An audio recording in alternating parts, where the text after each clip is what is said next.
अस्सलाम वालेकुम student. Chapter number 8 का टॉपिक है नेम्स ऑफ आइसोमर्स के हम आइसोमर्स को अल्केन्स के जो आइसोमर्स हैं उनको नाम किस तरह देते हैं। ठीक है, इनके लिए कुछ प्रीफिक्सेस यूज़ होते हैं। ठीक है, जिस तरह एन है, आइसो है, न्यू है। ये जो प्रीफिक्सेस हैं इनको क्या किया जाता है जब भी कोई स्ट्रक्चर ड्रा किया जाता है आइसोमर्स का।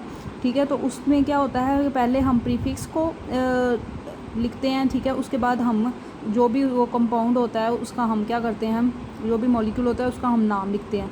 ठीक है, आइसोमर्स के बारे में तो आपको पता ही होगा कि आइसोमर्स वो कंपाउंड्स होते हैं हैविंग सेम मॉलिक्यूलर फार्मूला। ठीक है, बट डिफरेंट स्ट्रक्चर फार्मूला। इस फिनोमिना को हम कहते हैं आइसोमरिज्म, और इनको हम ये जो कंपाउंड्स होते हैं उनको हम क्या कहते हैं, आइसोमर्स टू ईच अदर। ठीक है, अब पहले ये जो सबसे पहला प्रीफिक्स है एन, इसका क्या मतलब होता है? इसका मतलब है नॉर्मल अल्केन। नॉर्मल अल्केन से क्या मुराद है कि वो alkanes having straight chain, having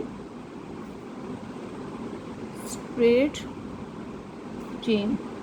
ठीक है, तो जो स्ट्रेट चेन अल्केन्स हैं उनके लिए हम जो प्रीफिक्स यूज़ करते हैं वो एन यूज़ करते हैं, जिसका क्या मतलब होता है, नॉर्मल अल्केन्स। जिस तरह ये एग्जांपल है। ठीक है, ये हमने ब्यूटेन का स्ट्रक्चर ड्रा किया। ठीक है, इसमें क्या है कि इसमें स्ट्रेट चेन है। ठीक है, तो हमने ब्यूटेन लिखा, उससे पहले हमने एक प्रीफिक्स डाल दिया एन ब्यूटेन। अगर हम कहीं भी एन ब्यूटेन सिर्फ लिख दें, स्ट्रक्चर ना भी ड्रा करें, तो इस चीज़ से हमें क्या पता चलेगा कि ये क्या है, नॉर्मल ब्यूटेन है, मीन्स कि ये एक स्ट्रेट चेन ब्यूटेन है। ठीक है, लेकिन अगर हम इस तरह एक और एग्जांपल देख लेते हैं। इस तरह हमारे पास पेंटेन है। ठीक है,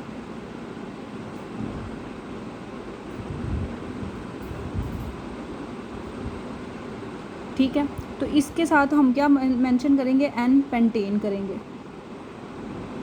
मीन के ये क्या है, ये स्ट्रेट चेन है, तो वो हाइड्रोकार्बन या वो अल्केन्स जो कौन से होते हैं, स्ट्रेट चेन होते हैं। ठीक है, उनका नाम से पहले हम एक प्रीफिक्स यूज़ करते हैं एन, जिसका क्या मतलब होता है, नॉर्मल अल्केन्स, मतलब ये स्ट्रेट चेन अल्केन्स है।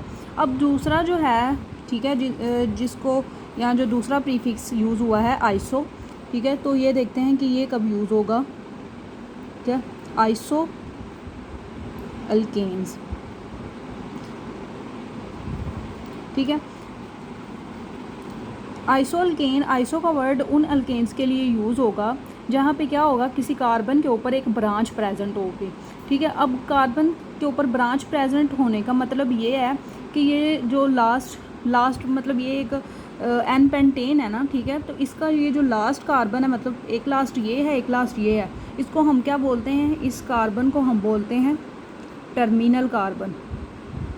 ठीक है, तो इसकी जब हम आइसो अल्केन्स की डेफिनेशन करते हैं ना, ठीक है, तो हम ये कहते हैं कि alkanes having a carbon branch on the carbon other than terminal carbon. ठीक है, मतलब टर्मिनल कार्बन पे नहीं होनी चाहिए, कार्बन नंबर 2 पे हो सकती, 3 पे हो सकती, 4 पे हो सकती है। ठीक है, जिस तरह हम स्ट्रक्चर ड्रा करते हैं। ठीक है, कार्बन नंबर 1 पे नहीं होनी चाहिए, मींस कार्बन जो लास्ट कार्बन है, दोनों एंड पे लास्ट कार्बन, उसको टर्मिनल कार्बन कहते हैं। ठीक है, अब ये सेकंड कार्बन पे हमने ये ब्रांच लगा दी।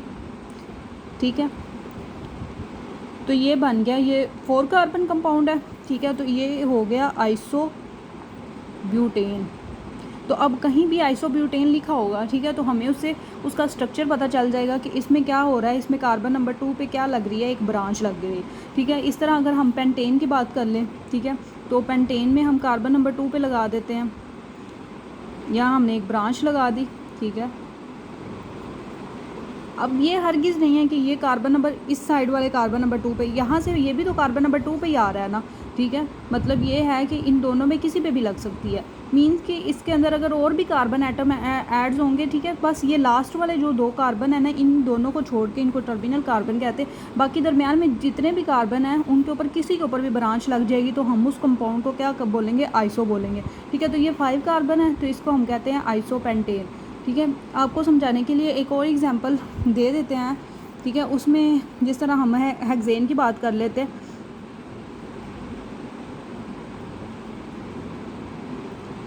ठीक है, तो यहाँ हम कार्बन नंबर 3 पे लगा देते हैं।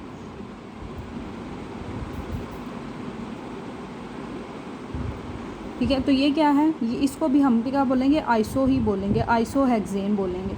ठीक है, तो यहाँ हमने कहाँ लगाई है, other than terminal carbon atom होना चाहिए, चाहे वो चेन के अंदर कोई से भी नंबर वाला कार्बन हो। ठीक है, अब हम तीसरा जो है वो कौन सा है, वो है न्यू अल्केन्स।